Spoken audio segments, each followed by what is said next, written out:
ಏನೂ ಕೆಲಸ ಆಗ್ತಿಲ್ಲ ಸರ್. ಅಲ್ಲಿ ಮನೆಗಳು ಕಟ್ತಾರೆ 10 ವರ್ಷಕ್ಕೆ ಹೊಡೆದಂಥ ಮನೆಗಳು ಸರ್, ಸಿಡ್ಲು ಬಿಟ್ಕೊಂಡು. ತಾವ್ಯಾ ಸಭೆ 2021 ಸಭೆ ನಡೀತಾ ಇತ್ತು ಸರ್. ಈಗ ಸಬ್ಜೆಕ್ಟ್ಗಳಿದೆ. ನಾನು 5 ರಿಂದ 6 ಮೀಟಿಂಗ್ ಮಾಡಿದ್ದೀನಿ ನಮ್ಮ ಕಚೇರಿಯಲ್ಲಿ. ವರ್ಷ ಆವಾಗ ಈ ಸಬ್ಜೆಕ್ಟ್ ನನಗೆ ತಂದಿದ್ದೇನೆ ಸಬ್ಜೆಕ್ಟ್ನ ಓನ್ಲಿ ಮಂಡ್ಯ ತಾಲೂಕು ಮಾತ್ರ ನೀವು ತಂದ್ರಿ ಅಷ್ಟೇ. ಈ ಸಬ್ಜೆಕ್ಟ್ ತಂದಿಲ್ಲ. ನಾನು 5 ರಿಂದ 6 ಮೀಟಿಂಗ್ ಸ್ಲಮ್ ರಿಲೇಟೆಡ್ ಸಬ್ಜೆಕ್ಟ್ಗಳನ್ನು ರಿವ್ಯೂ ಮಾಡಿದ್ದೀನಿ. ಬಟ್ ಈ ಸಬ್ಜೆಕ್ಟ್ ನಮ್ಗೆ ಈಗಲೇ ಗೊತ್ತಾಗ್ತಾ ಇರೋದು.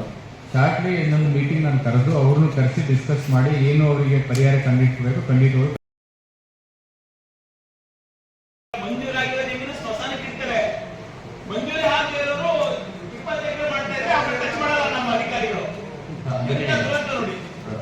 ಇವರು ಮಂಜೂರು ಆಗಿದ ಜಮೀನನ್ನ ಸ್ಮಶಾನಕ್ಕೆ ರಿಸರ್ವ್ ಮಾಡಿದ್ರೆ ತಪ್ಪು ಮಾಡ್ತಾರೆ.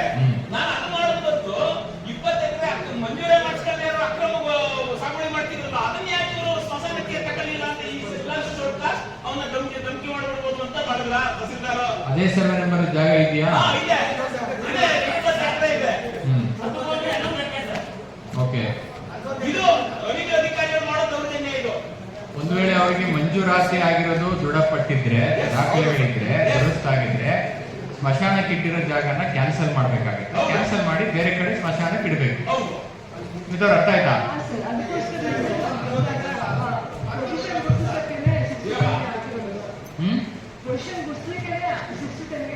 ಅದು ಯಾವಾಗ ಮಾಡ್ತೀರಾ?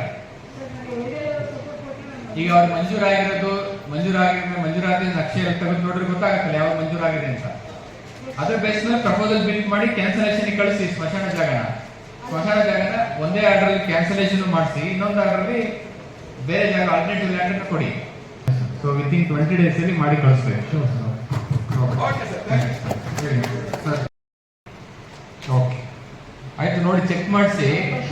ಒಂದು ಇದು ಅವರಿಗೆ ಮಂಜೂರಾಗಿದೆ ಹಿಂದೆ, ಬಟ್ ಅವ್ರಿಗೆ ಹಕ್ಕುಪತ್ರ ಸಾಗುವಳಿ ಸ್ಥಿತಿ ಕೊಟ್ಟಿಲ್ಲ ಅನ್ನೋದು ಅವರ ಕಂಟೆನ್ಷನ್. ತೋಟಿ ಇನಾಮ್ ಜಮೀನ್ ಆಗಿದೆ ಅಂತ ಹೇಳಿ ಪೊಸಿಷನ್ ನೀವೇ ಇದ್ದೀರಿ.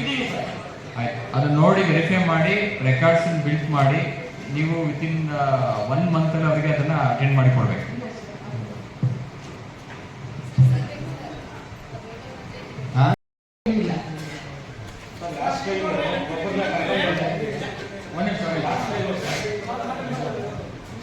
ಮಹಾದೇವ್ ಅಂತ ಹೇಳಿ ಅವರು ಅಡಿಕೆ ಬೇಕಾಗಕ್ಕೆ ಮಾಡಕ್ಕೆ ಬ್ಯಾಂಕಿಗೆ ಲೋನ್ ಬೇಕು ಅಂತ ಬಂದರು. ಅವ್ರು ಇವರೇ ಬೂತ್ ಬ್ರಾಂಚ್ ಮ್ಯಾನೇಜರ್ ಜೊತೆ ಮಾತಾಡಿ ಈಗ ಆಲ್ರೆಡಿ ನನ್ನ ಟಾರ್ಗೆಟ್ ಮುಗಿದೋಗಿದೆ ಸರ್, ನೆಕ್ಸ್ಟ್ ಇಯರ್ ಹಾಕಿ ಅಂತ ಹೇಳಿ ಅವ್ರಿಗೆ ಮನವರಿಕೆ ಮಾಡ್ಕೊಡ್ತಾರೆ ಸರ್.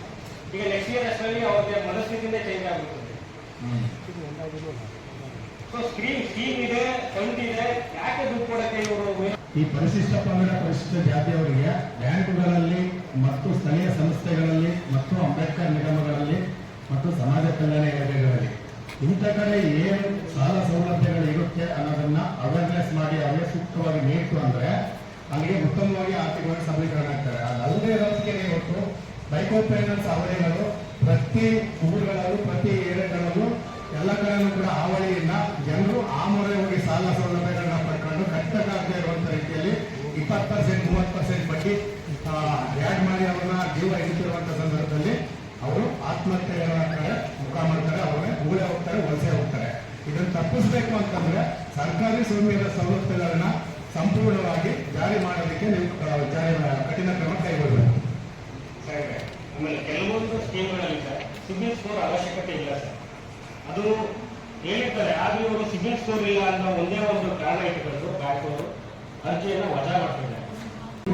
ನೋಡಿ ಬ್ಯಾಂಕಿಗೆ ಹೋದ್ಮೇಲೆ ಸ್ಯಾಂಕ್ಷನ್ ಆಯ್ತಾ, ಸ್ಯಾಂಕ್ಷನ್ ಆಗಿಲ್ವಾ, ಸ್ಯಾಂಕ್ಷನ್ ಆಗಿಲ್ಲ ಅಂದ್ರೆ ಯಾವ ಕಾರಣಕ್ಕೆ ಪೆಂಡಿಂಗ್ ಇದೆ, ಏನ್ ಡಾಕ್ಯುಮೆಂಟ್ಸ್ ಏನಾದ್ರು ಇನ್ಕಂಪ್ಲೀಟ್ ಡಾಕ್ಯುಮೆಂಟ್ಸ್ ಇದೆಯಾ, ಇನ್ಸಫಿಷಿಯಂಟ್ ಡಾಕ್ಯುಮೆಂಟ್ಸ್ ಇದೆಯಾ, ಅದನ್ನ ಕೋರ್ಡಿನೇಟ್ ಮಾಡಿಕೊಂಡು ಫಾಲೋ ಅಪ್ ಮಾಡಿ ಮಾಡಿಸೋ ಜವಾಬ್ದಾರಿ ಸಂಬಂಧಪಟ್ಟಂತ ಇಲಾಖಾಧಿಕಾರಿಗಳು. ಓವರ್ ಆಲ್ LDM ಅವರು ನೀವು ಎಲ್ಲ ಬ್ಯಾಂಕರ್ಸ್ ಹೇಳ್ಬೇಕು. ಇವತ್ತೇನು ಎಲ್ಲ ಅಭಿಪ್ರಾಯ ಕೊಟ್ಟಿದ್ದಾರೆ ಎಲ್ಲದೂ ಕೂಡ ನೀವು ಎಲ್ಲ ಬ್ಯಾಂಕರ್ಸ್ ಸರ್ಕ್ಯುಲರ್ ಹಾಕಿ ನೆಕ್ಸ್ಟ್ DLBC ಮೀಟಿಂಗ್ ಅಲ್ಲಿ ಎಲ್ಲ ಬ್ಯಾಂಕರ್ಸ್ ಇರುವಂತಹ DLBC ಮೀಟಿಂಗ್ ಅಲ್ಲಿ ನೀವು CO ಗಮನಕ್ಕೆ ತಂದು ಡಿಪಾರ್ಟ್ಮೆಂಟ್ ವೈಸ್ ರಿವ್ಯೂ ಮಾಡಿಸ್ಬೇಕು. ಒಂದೇ ಕಡೆ ಅಲ್ಲ ಸರ್ ಇವ್ರದ್ದು ಕಥೆಗಳು. ಮುದ್ದೂರು ಟೌನ್ ನಲ್ಲಿ ಏನ್ ಮಾಡ್ತಾರೆ ಸರ್, ತೀರಾ ದಿನಕೂಲಿ ಮಾಡ್ಕೊಂಡು ದಿನ 500ರಿಂದ 1000 ರೂಪಾಯಿ ಒಳಗೆ ಈ ಲೇಡೀಸ್ಗಳು ಒಂದು 200ರಿಂದ 300 ರೂಪಾಯಿ ಸಂಪಾದನೆ ಮಾಡುವಂತ ಸ್ಥಳ ಅದು. ಚೆನ್ನಗೌಡ ಬಡಾವಣೆ 10, 11, 12, 13 4 ವಾರ್ಡಲ್ಲಿ ಏನ್ ಮಾಡ್ತಾರೆ ಸರ್, ಸ್ಲಮ್ ವಾರ್ಡಲ್ಲಿ ಬರ್ತಾರೆ. ಬಂದು ಏನ್ ಮಾಡ್ತಾರೆ, ನಾವು ಏನ್ ಸಡ್ಗಳು ಕಟ್ಕೊಂಡಿರ್ತಾರೆ, ಅಂಚೆ ಮೇಲೆ ಕಟ್ಕೊಂಡಿರ್ತಾರೆ, ಅವ್ರು ಎಲ್ರಿಗೂ ಹೇಳ್ತಾರೆ ನಾವು ಫ್ರೀಯಾಗಿ ಮನೆ ಕಟ್ಕೊಡ್ತೀವಿ ನಿಮ್ಗೆ ಅಂತೇಳಿ ಆದೇಶ ಹೊಡೆದ್ಬಿಟ್ಟು ಅಲ್ಲಿರೋ ಎಲ್ರಿಗೂ ಮನೆಗಳನ್ನ ಕಿತ್ತಾಕ್ತಾರೆ ಸರ್. ಅವರು ಕಿತ್ತಾಕಿ ಏನ್ ಮಾಡ್ತಾರೆ, ಅಲ್ಲಿ ದಿನದಿಂದ ಕೂಲಿ ಮಾಡೋವಂಥವ್ರು 2,000 3,000 ಬಾಡಿಗೆ ಹೋಗ್ತಾರೆ ಸರ್. ಅವರು ಬಾಡಿಗೆ ಹೋದಂತ ಸಂದರ್ಭದಲ್ಲಿ ಇವ್ರು ಏನ್ ಮಾಡ್ತಾರೆ, 22/3/2018 ಮನೆಗಳು ಕಿತ್ತಾಕ್ತಾರೆ ಸರ್ ಅಲ್ಲಿ ಜನಗಳಿಗೆ. ಇಲ್ಲಿವರೆಗೂ ಕೂಡ ಅಲ್ಲಿ ಮನೆಗಳು ಮಾಡ್ಕೊಡಲ್ಲ ಸರ್. ದಯವಿಟ್ಟು ಜಿಲ್ಲಾಧಿಕಾರಿ ಇದೇ ಪೊಸಿಷನ್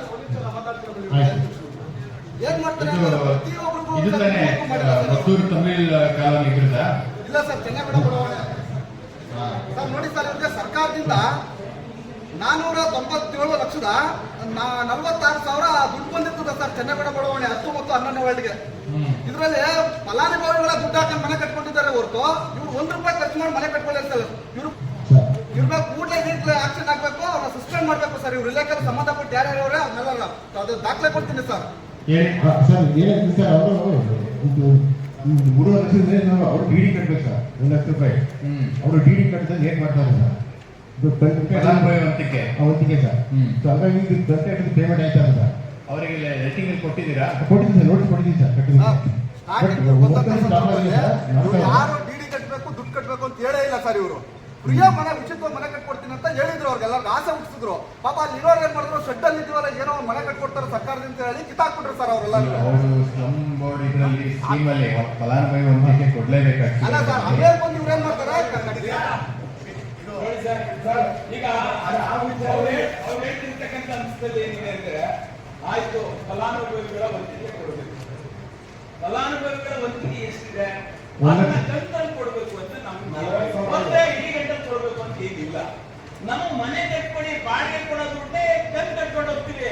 ನೀವು ಹೊರಗಡೆ ನಮ್ಗೆ ನಿಲ್ಲಿಸ್ಬಿಟ್ಟು ಅಲ್ಲಿಗೂ ಬಾಡಿಗೆ ಕಟ್ಸೋದು, ಇಲ್ಲೂ ಮನೆ ಕಟ್ಕೊಳ್ದೇ ಇರೋದು ಸರ್. ವಿಶೇಷವಾಗಿ ನಮ್ಮ ಉಪವಿಭಾಗಾಧಿಕಾರಿಗಳು, ಆಡಳಿತಾಧಿಕಾರಿ ಇದ್ದಾಗ ಸರ್, ಅವರು ಮದ್ದೂರಿನಲ್ಲಿ ಒಂದಷ್ಟು ಅಮೌಂಟ್ ಅಲ್ಲಿ SCPTS ಅನುದಾನವನ್ನ ಯಾರು SC/ST ಫಲಾನುಭವಿಗಳಿದ್ದಾರೆ ಅವ್ರಿಗೆ ಕೊಟ್ಟವ್ರೆ ಸರ್.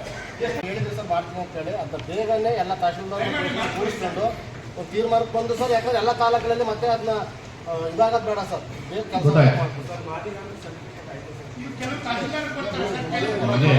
ಉಪಜಾತಿ ಸೇರಿಸಲಿಕ್ಕೆ ಸಾಫ್ಟ್ವೇರ್ ಅವಕಾಶ ಇದೆ. ಕೆಲವರು ಅಂತ ಹೇಳ್ತಾರೆ ಉಪಜಾತಿ ಸೇರಿಸಬಹುದು, ಬಟ್ ಒಂದೊಂದು ನಮ್ಮ ಶ್ರೀರಂಗಪಟ್ಟಣ ತಹಶೀಲ್ದಾರ್ ಹೇಳಿದ್ರು ಆದಿ ಕರ್ನಾಟಕ ಅಂತ ಜಾತಿ ಪ್ರಮಾಣ ಪತ್ರ ಕೊಟ್ಟಿದ್ರೆ ಮೊದಲು ಅದನ್ನು ಪೂರ್ತಿ ತೆಗೆದು ಮಾದಿಗಾಂಧಲ್ಲಿ ಸಂಪೂರ್ಣವಾಗಿ ಕೊಡಿ ಅಂತ ಕೇಳ್ತಾ ಇದ್ದಾರೆ ಅಂತ ನಮ್ಮ ತಹಶೀಲ್ದಾರ್ ಹೇಳಿದ್ರು. ಅದ್ರ ಬಗ್ಗೆ ನಾನು ಚರ್ಚೆ ಮಾಡ್ತೇನೆ. ಈಗ ಒಂದು ನಿಮಗೂ ಕೂಡ ಗೊತ್ತಿದೆ, SCPTS ನಲ್ಲಿ ಒಂದು ನಿಮಿಷ ಹೇಳ್ತೀನಿ. SCPTS ನಲ್ಲಿ ವರ್ಕ್ ನ ಸೆಲೆಕ್ಟ್ ಮಾಡೋರು ಗೈಡ್ಲೈನ್ಸ್ ಪ್ರಕಾರ ಸಂಬಂಧಪಟ್ಟಂತ ಶಾಸಕರು ಕೊಡ್ತಾರೆ. ಸಂಬಂಧಪಟ್ಟಂತ ಶಾಸಕರು ಕೊಡ್ಬೇಕಾದ್ರೆ ಅವರಿಗೆ ಗೊತ್ತಿರಲ್ಲ ಏನು, ಆ ಬೀದಿನಲ್ಲಿ 40% ಜನ ಪರಿಶಿಷ್ಟ ಜಾತಿ ಪರಿಶಿಷ್ಟ ಪಂಗಡದವರು ಇದರೋ ಇಲ್ಲೋ ಅಂತ ಕೊಟ್ಟಿಲ್ಲ. ಕಾರ್ಯಕರ್ತರು ಹೋಗ್ಬೋದು, ಇಲ್ಲಿ ರಸ್ತೆ ಮಾಡ್ಕೊಡಿ, ಚರಂಡಿ ಮಾಡ್ಕೊಡಿ ಅಂತ ಕೇಳ್ಬೋದು, ಕೊಟ್ಟಿರ್ತಾರೆ. ಕೊಟ್ಟಾದ್ಮೇಲೆ ಅದನ್ನ ಪರಿಶೀಲನೆ ಮಾಡೋರು ಯಾರು, ನಾವು ಮಾಡ್ಬೇಕು. ಅವರು ಸರ್ಕ್ಯುಲರ್ ಪ್ರಕಾರ ಶಾಸಕರೇ ಪ್ರಸ್ತಾವನೆ ಕೊಡಬೇಕು ಅಂತ ಸುತ್ತೋಲೆ ಇದೆ. ಕೊಟ್ಮೇಲೆ ನಮ್ಮ ಅಧಿಕಾರಿಗಳು ಮಂಜೂರು ಮಾಡೋಕ್ಕಿಂತ ಮುಂಚೆನೆ ಅದನ್ನ ವೆರಿಫೈ ಮಾಡಬೇಕು. ಇಲ್ಲ ಅಂದ್ರೆ ವಾಪಸ್ ಕಳಿಸಿ, ನೋಡಿ ಸರ್ ರೈತರ ತಾವು ಕೊಟ್ಟಿದ್ರಿ, ಇವತ್ತು ತಗೊಳಕ್ಕಾಗಲ್ಲ ಅಂತ ಹೇಳಿದ್ರೆ ಬದಲಿ ಕಾಮಗಾರಿ ಕೊಡಕ್ಕೆ ಅವಕಾಶ ಇದೆ. ಇದನ್ನ ನಾವು 100ಕ್ಕೆ 100ರಷ್ಟು ಕಳೆದ ವರ್ಷದಿಂದ ನಾವು ಅದನ್ನ ಒಂದೇ ಒಂದು ವರ್ಕ್ನು ಕೂಡ ಅನುಮೋದನೆ ಕೊಟ್ಟಿಲ್ಲ. ನಾವು ವಿತೌಟ್ ಸರ್ಟಿಫಿಕೇಶನ್ 40% ಇದೆ ಅಂದ್ರೆ including number of households ಎಷ್ಟಿದೆ ಆ ಬೀದಿನಲ್ಲಿ ಅನ್ನೋದು ಕೂಡ ಪಟ್ಟಿ ತಗೋತಾ ಇದೆ. As per the census data ಪ್ರಕಾರ. ಸುಮ್ಮನೆ ಜನರಲ್ ಹೇಳಕ್ಕಾಗಲ್ಲ ಇಲ್ಲಿ 30 ಮನೆ ಇದೆ, 20 ಮನೆ ಇದೆ ಅಂತ. ಬಟ್ ತಾವು ಹೇಳ್ತಾ ಇರೋದು ಹಿಂದೆ ಆಗಿರೋದು. ಹಿಂದೆ ಆಗಿರೋದು ತಾವು ನಮ್ಮ ಗಮನಕ್ಕೆ ತಂದು ಒಂದು ಕಮಿಟಿ ಮಾಡಿದ್ವಿ. ಆ ಕಮಿಟಿ ಏನು ರಿಪೋರ್ಟ್ ಕೊಟ್ಟಿದ್ದಾರೆ, ಆ ಥರ ಯಾವ್ದಾದ್ರು ವೈಲೇಷನ್ಸ್ ಆಗಿರೋಂಥ ಪ್ರಕರಣಗಳಿದ್ರೆ ಖಂಡಿತವಾಗ್ಲೂ ಕ್ರಮವನ್ನು ಕೈಗೊಳ್ಳಿ. ಗೊತ್ತಿಲ್ಲ ಅಂತ ಹೇಳ್ತಾರೆ ಸರ್. ವರದಿ ಬಂದಿದೆ ಸರ್, ವರದಿ ಈಗ ನಾವು ಆಕ್ಷನ್ಗೆ ಕಳಿಸ್ಕೊಂಡು ಸಂಬಂಧಪಟ್ಟ ಇಲಾಖೆಗೆ ಇಮಿಡಿಯೇಟ್ ಬರೆದು ಕಳಿಸಿ, ಕಾನೂನು ಕ್ರಮ ಕೈಗೊಳ್ಳಿ. ತಮ್ಮ ಮುಖಾಂತರ ಕಳಿಸ್ಕೊಂಡು ಇದುವರೆಗೂ ಕೂಡ ದುರಸ್ತಿ ಆಗಿಲ್ಲ, ಕೋಡ್ ಆಗಿಲ್ಲ ಅಂತ ಪ್ರಕರಣಗಳಲ್ಲಿ ಈ ಹಿಂದೆ ರೈತರೇ ಹೋಗಿ ಅರ್ಜಿ ಕೊಟ್ಟು ಏಕ ವ್ಯಕ್ತಿ ಪ್ರಕರಣದಲ್ಲಿ ದುರಸ್ತನ್ನ ಮಾಡಿಸ್ಕೋಬೇಕಾಗಿತ್ತು. ಆದ್ರೆ ಈಗ ಕಳೆದ 6 ತಿಂಗಳಲ್ಲಿ ಸರ್ಕಾರದ ಒಂದು ಹೊಸ ಯೋಜನೆ ಏನ್ ಬಂದಿದೆ, ದುರಸ್ತಿ ಕೋಡಿ ಆಂದೋಲನ ಅಂತ ಏನ್ ಮಾಡಿದರೆ, ದುರಸ್ತಿ ಆಂದೋಲನ ಅಂತೇಳಿ, ಅದರಲ್ಲಿ ಮಂಜೂರಾಗಿರುವಂತ ಎಲ್ಲಾ ಸರ್ವೆ ನಂಬರ್ಸ್ ಡೇಟಾ ಸಾಫ್ಟ್ವೇರ್ ಅಲ್ಲಿ ಫೀಡ್ ಆಗಿದೆ. ಯಾವ ಅರ್ಜಿದಾರರು ಕೂಡ ಅರ್ಜಿಯನ್ನು ಸಲ್ಲಿಸಿ ದುರಸ್ತು ಮಾಡಿಕೊಡಿ ಅಂತ ಹೇಳುವ ಪ್ರಸಂಗ ಇಲ್ಲ. ಸೋಮೋಟೋ ಸ್ವಯಂ ಪ್ರೇರಿತವಾಗಿ ನಾವೇ ಡೇಟಾ ಎಂಟ್ರಿ ಮಾಡಬೇಕು. ಹೆಂಗ್ ಡೇಟಾ ಎಂಟ್ರಿ ಮಾಡೋದು ಅಂತ ಹೇಳಿದ್ರೆ, ಯಾವ RTC ನಲ್ಲಿ ಮಂಜೂರಾಗಿ ಮಲ್ಟಿಪಲ್ ಓನರ್ಸ್ ಇರ್ತಾರೆ, ಒಂದೇ RTC ನಲ್ಲಿ 3 ಜನ ಇರ್ತದೆ, ಆಯ್ತಾ? ಅಲ್ಲಿ ಗೊತ್ತಾಗುತ್ತೆ ಇದು ಗ್ರಾಂಟೆಡ್ ಲ್ಯಾಂಡ್ ದುರಸ್ತು ಆಗಿಲ್ಲ ಅಂತ. ಅಂಥವು ಡೇಟಾ ಆಲ್ರೆಡಿ ನಮ್ಮ ಸಾಫ್ಟ್ವೇರ್ ಅಲ್ಲಿ ಬಿಲ್ಡ್ ಮಾಡಿದ್ದಾರೆ. ಅಂಥವು ಯಾವ್ಯಾವ್ದು ರೆಕಾರ್ಡ್ಸ್ ಇದೆ 1 to 5 ಮಾಡಿ 6 to 10 ಮಾಡಿ ಅವರಿಗೆ ದುರಸ್ತು ಮಾಡಿಕೊಡ್ಬೇಕು. ಒಂದ್ ವೇಳೆ ನೀವು ಹೇಳ್ದಂಗೆ ಈಗ 1940 ಮಂಜೂರಾಗಿದೆ, ಅವ್ರು ಸಾಗುವಳಿ ಚೀಟಿ ತಗೊಂಡಿಲ್ಲ ಅಂತ ಹೇಳ್ತಾ ಇದ್ದಾರೆ.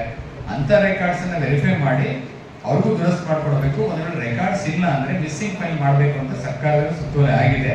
ನಾವು ಅದೇ ರೀತಿ ಫಾಲೋ ಅಪ್ ಮಾಡ್ತಾ ಇದೀವಿ. ಮುಂದಿನ ದಿನಗಳಲ್ಲಿ ಏನು 1 to 5 6 to 10 ಮುಗಿದ ಮೇಲೆ ಸೆಕೆಂಡ್ ಫೇಸ್ ಅಲ್ಲಿ ಮಿಸ್ಸಿಂಗ್ ಫೈಲ್ ಕಡತಗಳನ್ನ ತಗೊಳ್ತಾರೆ.